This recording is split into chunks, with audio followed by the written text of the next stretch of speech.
Olá, queridos irmãos, bom dia, boa tarde, boa noite ou boa madrugada para quem está me ouvindo em diferentes horários. Que a graça do Senhor Jesus Cristo, o amor de Deus e a comunhão do Espírito Santo esteja com todos nós. Na meditação de hoje, falaremos sobre por que acreditar na volta de Cristo e na vida eterna. Antes de começar, queridos irmãos, gostaria de pedir que vocês deixem o like no vídeo, que vocês compartilhem o vídeo, que vocês assistam o vídeo. Aí quem quiser agora é o personagem com comentário nos comentários, seja agora no decorrer do vídeo, no final do vídeo. Fique à vontade, pode ser um elogio, pode ser uma crítica, pode ser uma sugestão, pode ser um pedido de oração, pode ser um testemunho, pode ser um agradecimento a Deus por algo que você tenha conseguido, enfim, o que você quiser. Mas é importante fazer essas mensagens nos comentários, porque pode ser um trabalho missionário paralelo a esse que eu venho gravando, me ajudando a reforçar esse chamado que eu faço aqui para as pessoas se voltarem ao Senhor, tá certo? E peço que aqueles que não se inscreveram no canal de Deus, que é este, que se inscrevam agora, tá? Esses que estão me ouvindo que não se inscreveram ainda, tá? Deus agradece desde já. Agora juntos vamos fazer uma oração para começar. Querido Deus amado, obrigado por mais este momento de oração, obrigado por mais este momento aqui de meditação, mais um momento de aprendizado, mais um momento de evolução. Obrigado, Senhor, por podermos aprender mais uma vez a sua palavra, Pai. Peço, Senhor, que o Senhor me inspire nesse momento, Pai, e use-me, ilumine como seu instrumento, Senhor. Peço, Senhor, que o Espírito Santo fale através da minha boca, seja quantas palavras eu disser, todas vêm do Espírito Santo do Senhor. Que eu seja apenas usado como seu instrumento, Pai. E assim seja, meu Deus. Eu peço, Senhor, que os três maiores professores do mundo estejam aqui para nos ensinar, Pai, Deus Pai, Deus Filho e Deus Espírito. Que assim seja, meu Deus. Eu peço, Senhor, que ilumine as pessoas que estão me ouvindo e a mim também, para que juntos possamos aprender e pôr em prática aquilo que será ensinado, Pai. Que assim seja, meu Deus. Eu oro e agradeço e glorifico o nome do Senhor Jesus. Amém. Queridos irmãos, a primeira coisa que a gente tem que ver para crer na volta de Cristo é Jesus é Deus. É a primeira coisa que a gente tem que pôr na cabeça. Ele é Deus, né? Juntamente com o Deus Pai, com o Deus Espírito, né? Que é o Espírito Santo e Yahvé, Jesus é Deus, né? Então a gente entende, a primeira coisa é isso. Segundo, antes de continuar falando de Jesus é Deus, temos que entender que foi o próprio Jesus, Deus, Espírito Santo, que escreveram. Deus é o autor da Bíblia, tá? Desde o início até o fim. Então, ela é uma Bíblia sagrada porque foi Deus quem escreveu, ele foi o autor. Somente ele usou máquina de escrever humana, ou computador humana, né?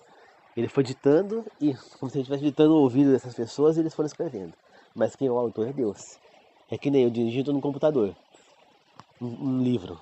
Quem é o autor desse livro? Sou eu ou é o computador? Sou eu. Então, a mesma coisa aconteceu ali. Deus usou os seres humanos para escrever a Bíblia, mas ele é o autor da Bíblia. Então, se eu passo a entender isso, eu começo a entender que a Bíblia é um livro sagrado, que o que está ali contém a verdade. E aquele livro traz a nós o poder do Senhor. E aí, queridos irmãos, então, queridos irmãos, nós saímos do ponto de vista que Jesus, que, aliás, que a Bíblia foi escrita por Deus, e ele é o autor, então nós temos que entender que o que está escrito ali contém a verdade, né? Contém as vontades do Senhor, contém o que Deus nos orienta. E aí você chega lá, em 1 João fala o quê? Fala que no início a palavra era o verbo era Deus, e o verbo estava com Deus. E aí fala depois que através dele, através do verbo, todas as coisas foram criadas, né? E para não ter dúvida, lá embaixo fala, e o verbo se fez carne. De quem está sendo se referido aí? A Jesus, né? Jesus era o verbo. Então, o verbo era a palavra era o verbo, ou seja, o que ele quer dizer com isso? E aí claramente está escrito por uma metáfora, né? Mas eu vou traduzir para vocês agora. No início, Jesus era a palavra. Jesus estava com Deus. Jesus era Deus. E através de Jesus, todas as coisas do mundo foram criadas. E Jesus se fez carne e habitou entre nós. É isso que está sendo dito em 1 João. Só esse texto já é claro para comprovar a divindade de Cristo. Mas quando você vai lá, quando Jesus aparece aos apóstolos dele, que Tomé toca nele lá nas feridas, e vê que ele é de carne, vê as feridas e toca nelas, né? Tomé fala, Jesus meu, Deus meu. Então, é mais uma prova de que os apóstolos acreditavam que Jesus também era Deus, né? Depois, Pedro, nas suas cartas, também coloca lá no final, Jesus, mestre e Deus meu, né? Depois João também chama Jesus de Deus meu. Então, a Bíblia é muito clara. Jesus é Deus. E se a gente chega a essa conclusão, queridos irmãos, nós podemos também chegar. Se Jesus ele faz parte da autoria da Bíblia e ele é o Criador, nosso Salvador, e fez carne para nos salvar. E então nós não podemos duvidar, não temos por que suspeitar da Bíblia. Se foi Deus quem escreveu e o próprio Deus está dizendo que Jesus é Deus, nós não temos que duvidar. E a partir deste momento, a gente vai agora para entender a volta dele. Jesus disse, né, antes de morrer, que ele iria morrer e iria ressuscitar no terceiro dia. E isso aconteceu. Né? Ele ia morrer, depois de 3 dias ressuscitaria. Né? E ele subiu aos céus. E antes de subir aos céus, ele disse aos apóstolos, eu vou na casa do meu pai, tem muitas moradas, tem muitos quartos. Eu vou prepará-las e quando estiver tudo pronto, eu vou voltar para buscar vocês. Por onde eu estiver, vocês também estarão. Então, essa é a primeira promessa da volta de Cristo, né? Feita por ele. Ele voltaria. Mas parou por aí? Não. Depois que ele ascende aos céus, os anjos que estavam ali por perto disseram às fiéis que estavam lá, ele ascendeu ao céu. Por que estão olhando para cima? Esse Jesus que vocês viram subir, da mesma maneira que se viu, voltará um dia. Então, é mais uma vez falando na Bíblia que Jesus voltaria, né? Depois a Bíblia, não lembro aonde agora, mas tem falando em Tessalonicenses e também Apocalipse, fala que Jesus vai descer do céu e que todo mundo o verá a olho nu, né? Ou seja, e que Jesus virá com seus anjos. Então, a Bíblia fala que Jesus voltará. Mas fala também que nesse momento ele não pisará no solo. Ele vai parar numa nuvem. Ele vai vir para ressuscitar os mortos salvos e transformar os vivos. Os mortos vão estar transformados, incorruptíveis, sem o mal dentro de nós. E os vivos terão o mal arrancado de nós. E aí nós seremos levados no céu. É isso que a Bíblia nos ensina. Sobre a volta de Jesus. Então que ele vai voltar realmente. E aí vem o milênio no céu, que é o começo da vida eterna. Esse milênio nós vamos ficar lá e Jesus vai nos mostrar por que que cada uma das pessoas não está lá. Então, porque eu estou e o conhecido meu não está. Por que que um pastor da igreja foi e o outro não foi? Vai ser explicado pra gente. Mas já adianto a vocês que a resposta é porque eles não quiseram. Essa é a verdade. Eles não quiseram estar lá. E Jesus não obriga ninguém a estar lá. Quando Jesus morre naquela cruz, ele morreu com a intenção do quê? Qual que foi a intenção de Jesus a morrer naquela cruz? Em pagar o preço pela nossa vida eterna. Para que o pecado que nós cometemos pudesse ser perdoado. E como assim? Segundo a Bíblia, nós temos em, não sei se é Tiago, se é Judas, ou se é Romanos, que fala que o preço do pecado é a morte. Ou seja, toda a humanidade deveria conhecer a morte eterna. Essa é a punição pelos nossos pecados. Porém, Jesus ele foi lá e morreu essa morte no nosso lugar, né? A segunda morte. Ele morreu no nosso lugar, pagou o preço pelo nosso pecado. E agora ele está nos oferecendo a vida eterna no lugar da morte eterna. Ele está nos oferecendo essa vida no céu. Entendeu? Somente por isso nós vamos poder estar nesse milênio no céu. Pelo sacrifício de Jesus. Né? Sem o sacrifício dele, eu posso fazer daqui em diante tudo certo. Tudo certo, seguindo certinho a risca da Bíblia. Claro que eu não conseguiria, mas mesmo que eu conseguisse, e eu não seria salvo. Por quê? Porque eu já cometi pecados. Então, se não existe sacrifício de Cristo, eu não sou redimido, não sou perdoado dos meus pecados. Jesus veio para morrer para tirar a condenação do pecado e dar a oportunidade àqueles que se arrependem de voltar a possuir a vida eterna. Por isso ele morreu naquela cruz. Né? E com isso nós garantimos a nossa vida eterna, através da Cristo de Cristo. Mas, para que nós tenhamos a vida eterna, nós precisamos ser obedientes ao Senhor. Devemos nos arrepender dos nossos pecados e perdoar aqueles que nos têm ofendido. Se isso não acontecer, nada vai adiantar o sacrifício de Cristo.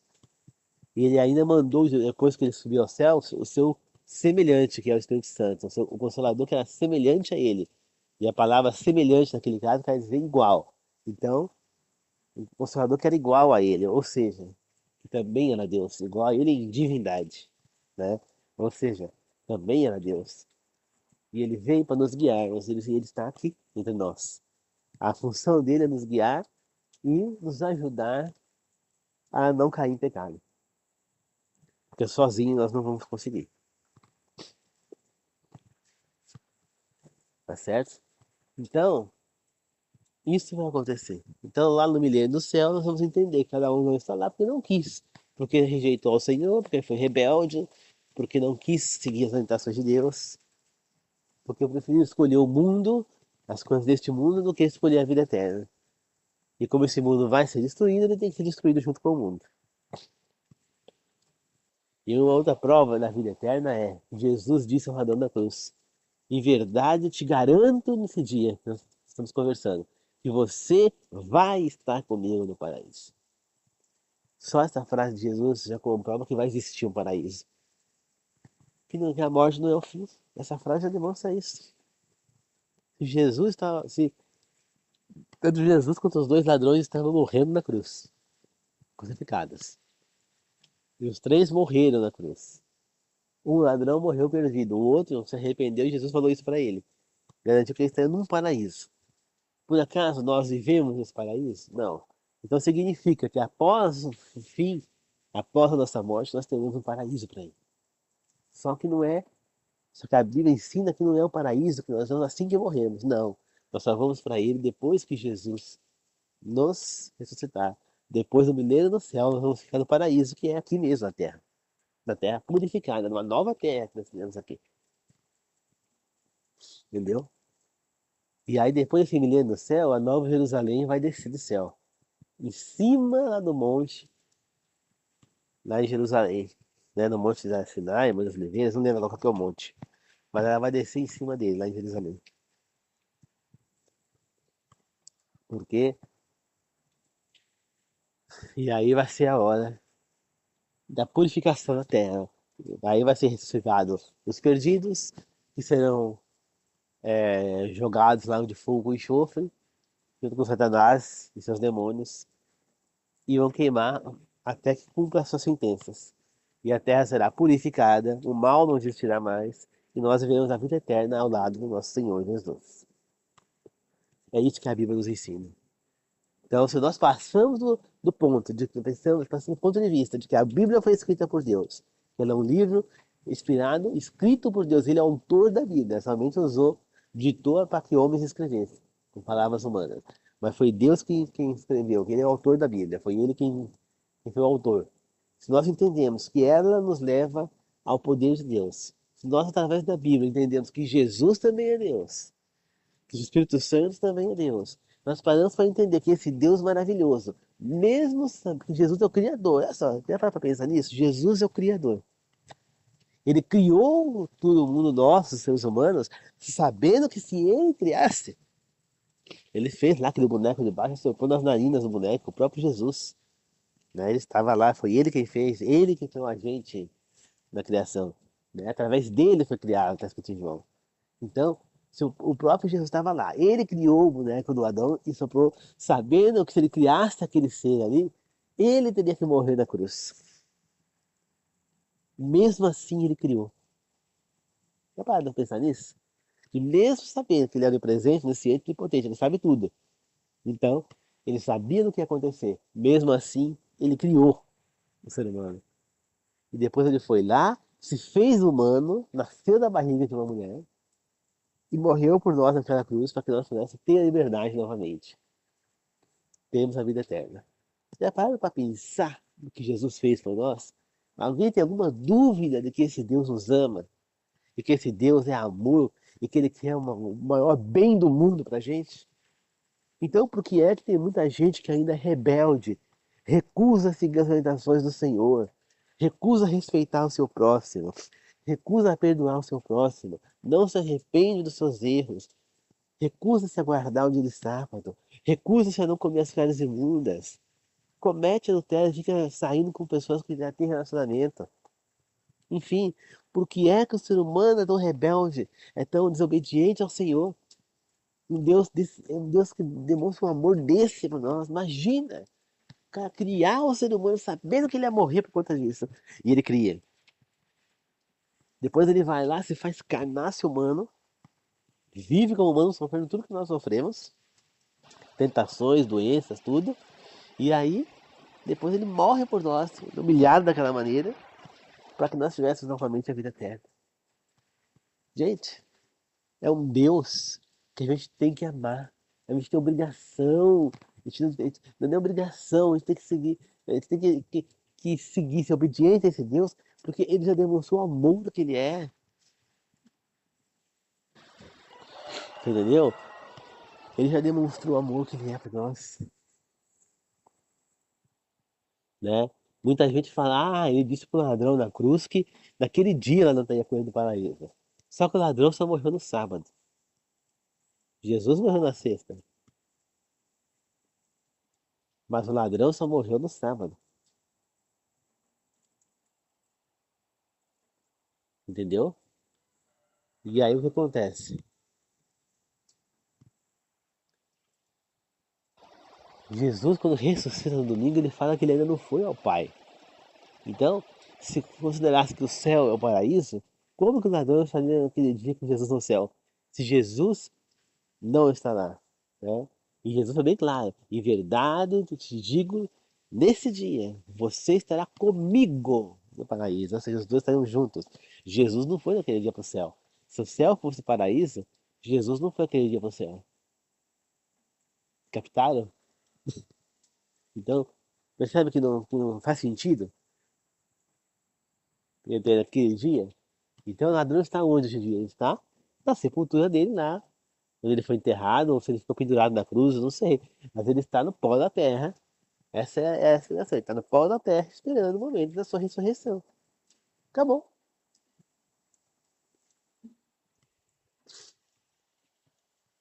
Entendeu? Acabou. É essa é a, é a solução. Então, esse é totalmente lógico, né? Então, esse Deus maravilhoso, ele está aguardando o momento certo de voltar. Ele está nos julgando desde 1844, 22 de outubro de 1844. Ele está lá, há 181 anos, nos julgando, na Santíssima, como sumo sacerdote, nos julgando pelo céu, né? Julgando a cada um de nós, para que ele possa voltar para nos buscar.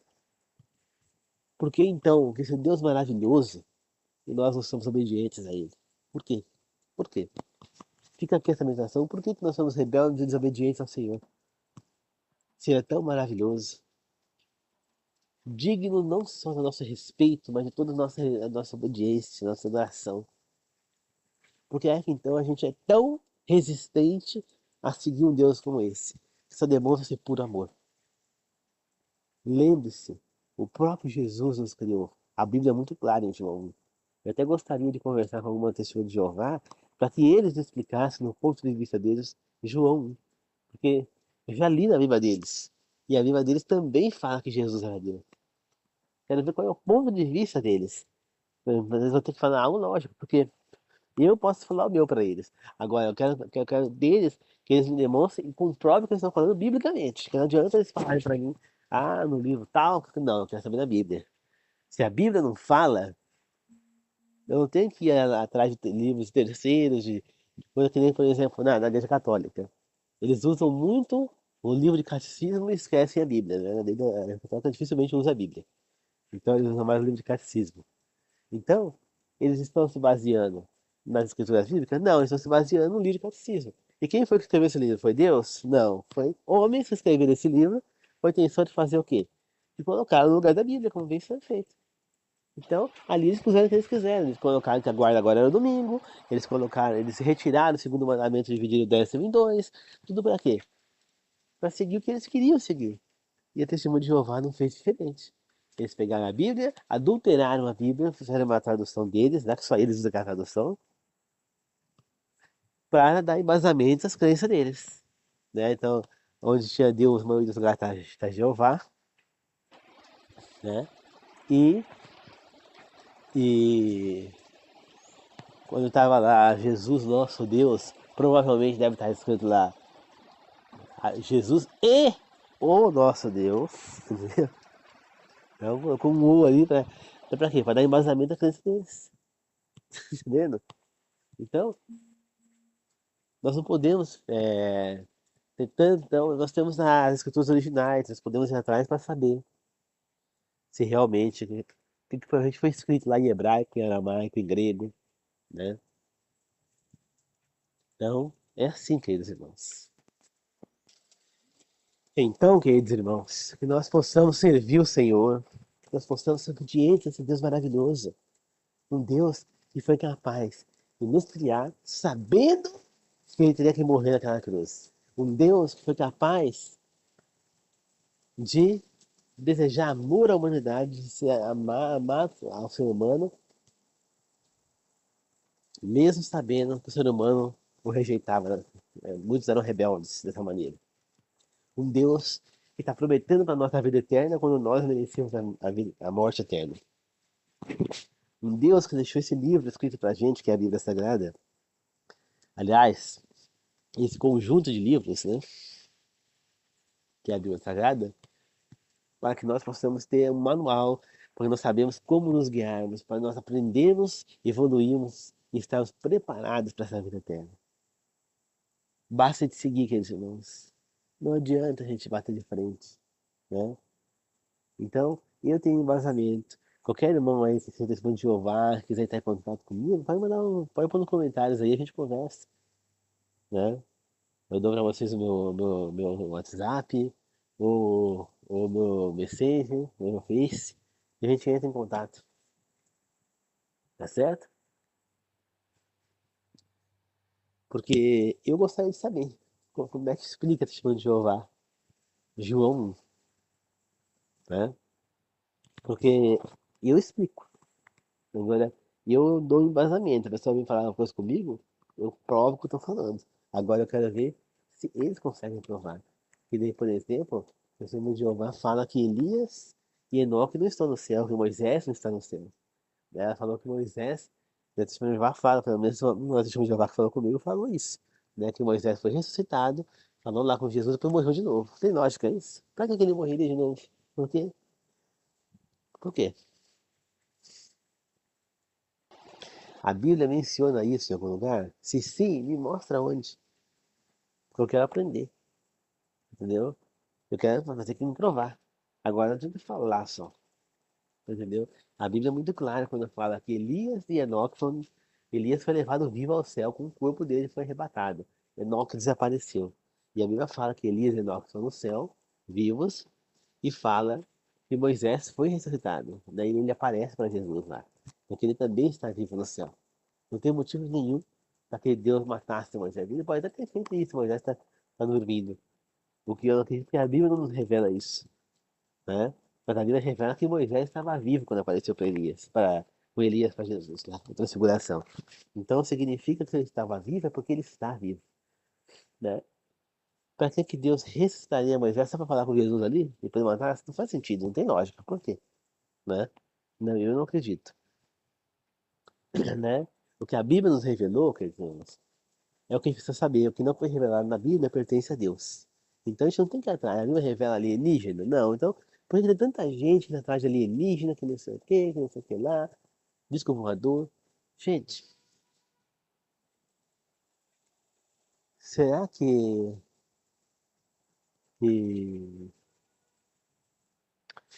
que existe seres de outros planetas? Eu acredito que existam. Mas eles não vão vir pra cá. Eles não vão vir atacar ninguém, né? As pessoas falam, é, Deus, que os alienígenas vão vir dominar o mundo. Muito bem, mas será que vão mesmo? Você crê em Deus ou não? A Bíblia fala que vai ter uma invasão? Mas não. Ela fala simplesmente que Jesus vai voltar, vai buscar os seus salvos e que a terra vai ser depois purificada. Os perdidos estarão mortos, são ressuscitados para receber a sentença. Só isso.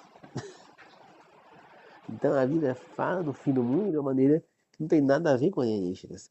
Então, se a Bíblia não revelou, ou eu acredito em Deus, ou eu acredito em alienígena. Ah, mas muitas pessoas já viram discos voadores, naves voadoras não identificadas. Tudo bem, concordo, até porque eu mesmo já vi.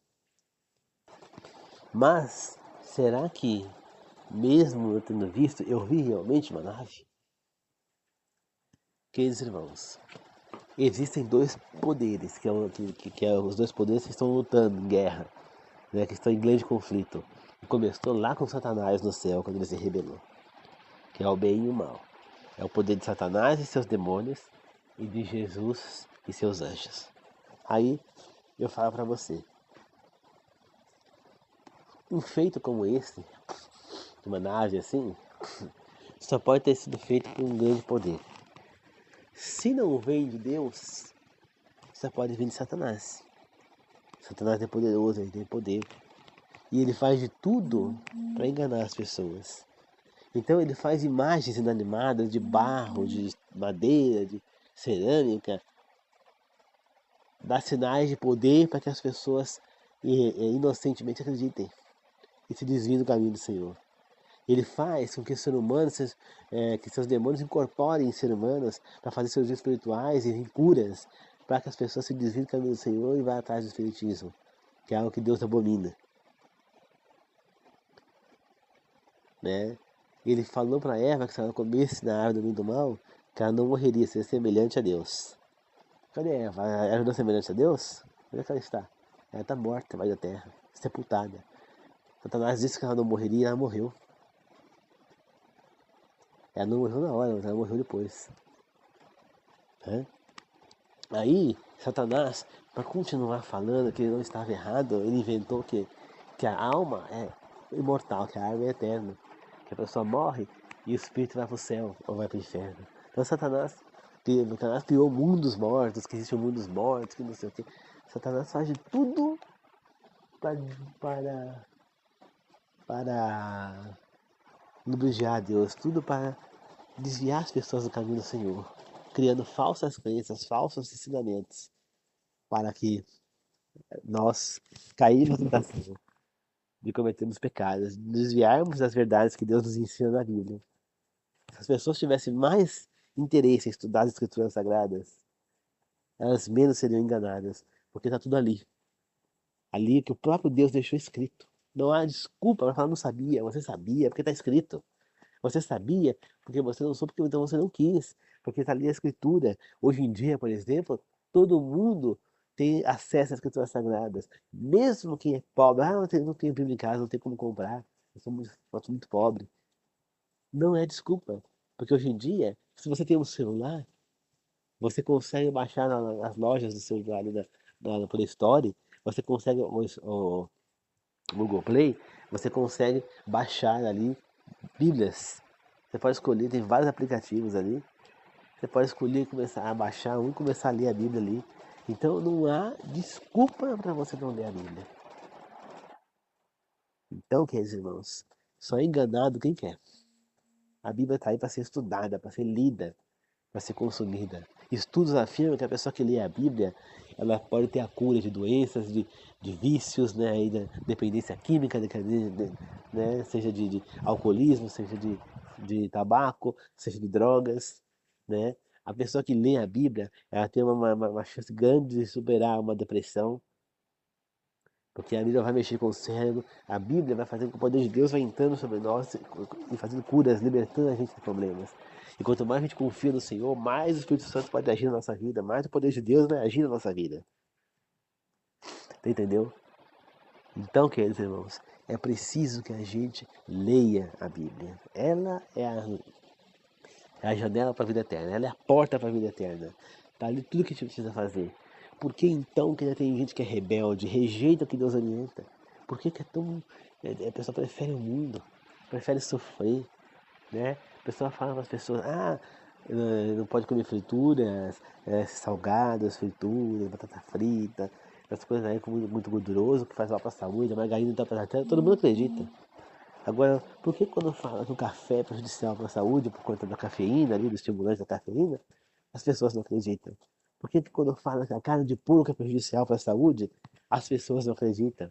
Por que quando falam que a carne em geral, de certa forma, também são prejudiciais à saúde, que o ideal seria a alimentação vegetariana, as pessoas não acreditam, rejeitam? Por quê? Por que é tão difícil? Eu não consigo compreender. Se algo tá falando pra mim que faz mal pra minha saúde, eu ainda vou consumir? Eu tô fora. Eu não quero ter um câncer. Entendeu? Tá falando pra mim, isso é prejudicial pra saúde. Eu vou cortar. Entendeu? É claro que muitas vezes eu como besteira, eu como doce, mas eu tento evitar. Você entendeu? E eu só não entro numa alimentação vegetariana porque a minha família não concorda comigo. Se eles tivessem a mesma pegada que eu, nós já seríamos aqui vegetarianos, não iriam comer doce, iríamos ter uma alimentação mais regrada com frutas, legumes e verduras. Só que eu não posso sozinho, você entendeu? Eu preciso ter as pessoas em casa junto, cooperando comigo. É por isso que eu pretendo arranjar uma esposa e casar. E ao casar, eu consigo, eu consigo, junto com ela, seguir esses novos parâmetros que é o meu desejo, sinceramente. Então, queridos irmãos, nós temos que seguir o que Deus nos orienta, ficar cada vez mais próximos do Senhor, cada vez mais o poder dele na nossa vida. Não adianta, não adianta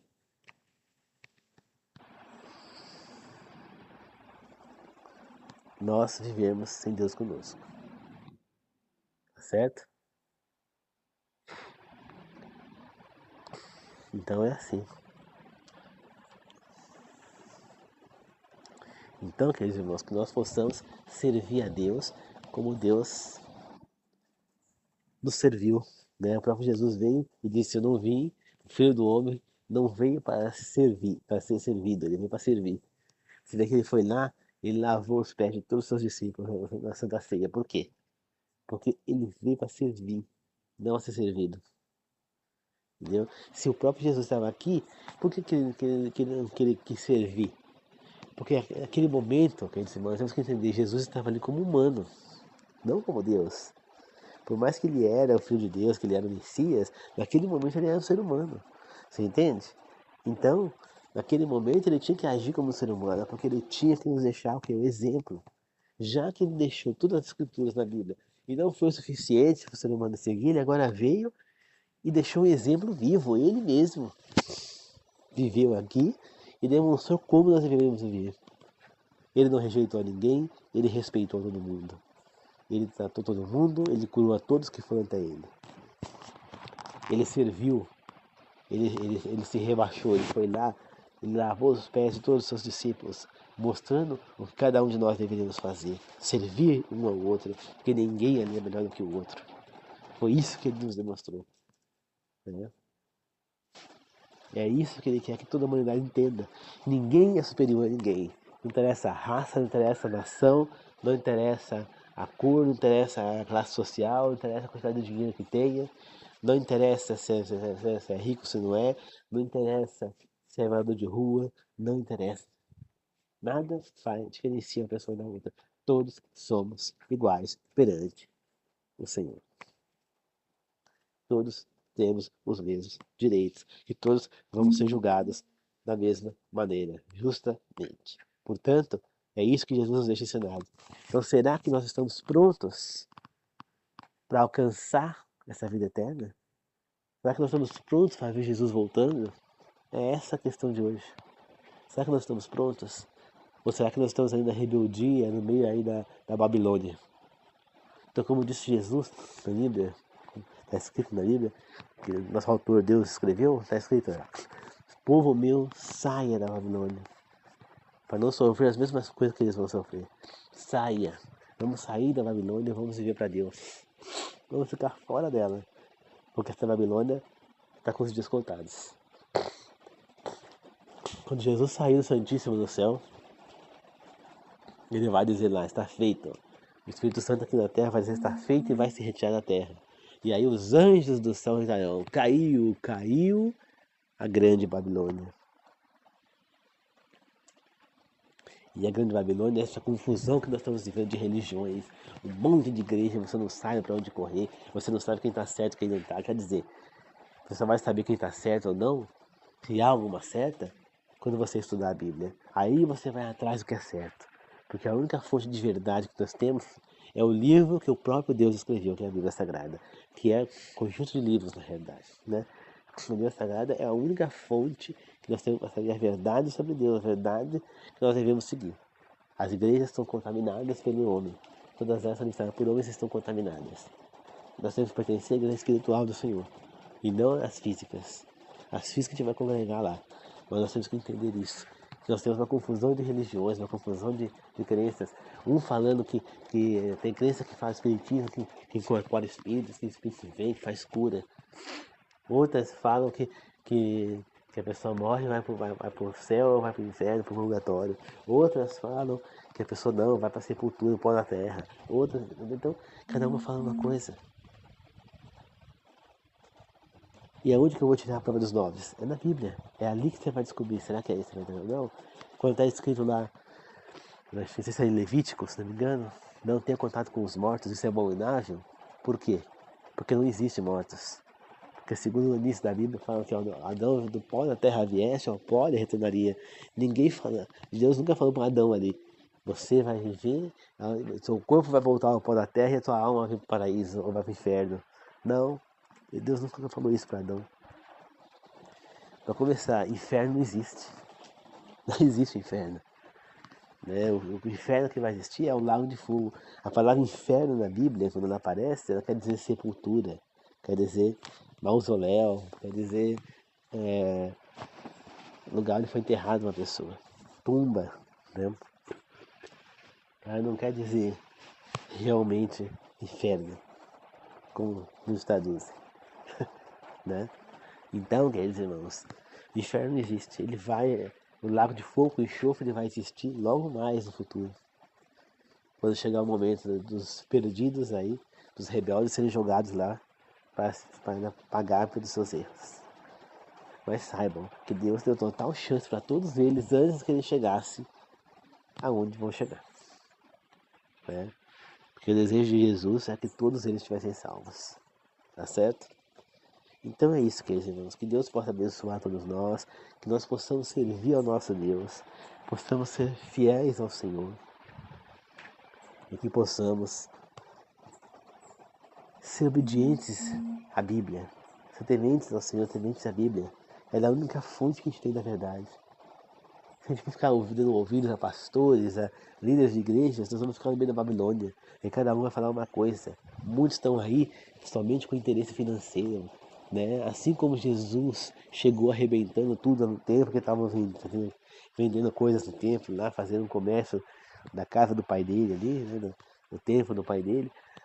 Hoje em dia é a mesma coisa. As igrejas estão fazendo comércio, as igrejas viraram comércio, né? Não mais são igrejas do Senhor. Ali virou um comércio, muitas igrejas são abertas para enriquecimento do líder da igreja, dos líderes, e não para levar as pessoas a Deus, né? Por exemplo, um líder de igreja ali, uma igreja poderosa, não vou falar qual que é a igreja, nem quem é o líder, mas ele ameaçou uma conhecida minha de morte, uma vizinha minha de morte, porque a filha do líder dessa igreja tomou o marido da filha da minha vizinha. Aí ela foi lá toda a situação e ameaçou de morte, falou para ela ir embora, esquecer essa história, porque senão o líder dessa igreja poderia mandar acabar com a vida delas. Já pensou? Você acha que uma pessoa que é de Deus vai agir dessa maneira? É assim que Jesus agia? A Bíblia fala que em algum momento Jesus ameaçou alguém de morte. Se a Bíblia fala não matarás, como é que eu ameaço alguém de morte? Gente,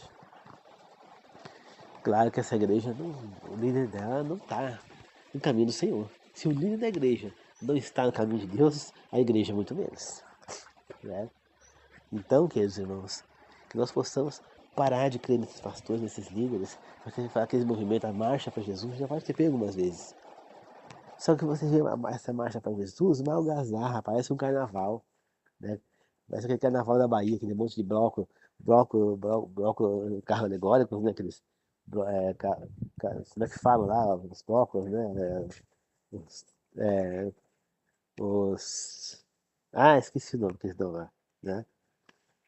Aqueles carros passando, aqueles alto-falantes, os cantores lá cantando, né? Então, é, na marcha para Jesus é a mesma coisa.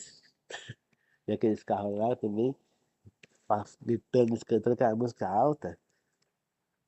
E aquilo ali, para essa igreja, essas igrejas, né, que tem mais de uma que organiza isso, é um ganho de dinheiro. Olha lá quantas pessoas ali que compraram camisetas, faixas, um monte de coisa, para estar ali naquela marcha. E outras coisas estão sendo vendidas pelo caminho lá, faixas, bandeira, um monte de coisa. Então, pra que isso? Chapéu, camiseta, roupa. Isso aí é lucro financeiro, né? Infelizmente, você cantar para Jesus, fazer uma marcha, é ótimo. Só que não precisa estar naquele trio elétrico, eu falei agora. Lembrei agora o nome, né? Trio elétrico, né? Não precisa estar naquele trio elétrico, naquela altura, não. Quando eu vou falar com Deus, eu tenho que estar em paz, eu tenho que estar manso, eu tenho que relaxar e estar da presença do Senhor, não estar mais acelerado. Porque as músicas só aceleram a gente, entendeu? Eu não, sinceramente, eu nunca senti a presença de Deus ali naquela coisa. Eu percebo que era aquele show tremendo, eu sou muito alto, as pessoas pulando, aquela coisa.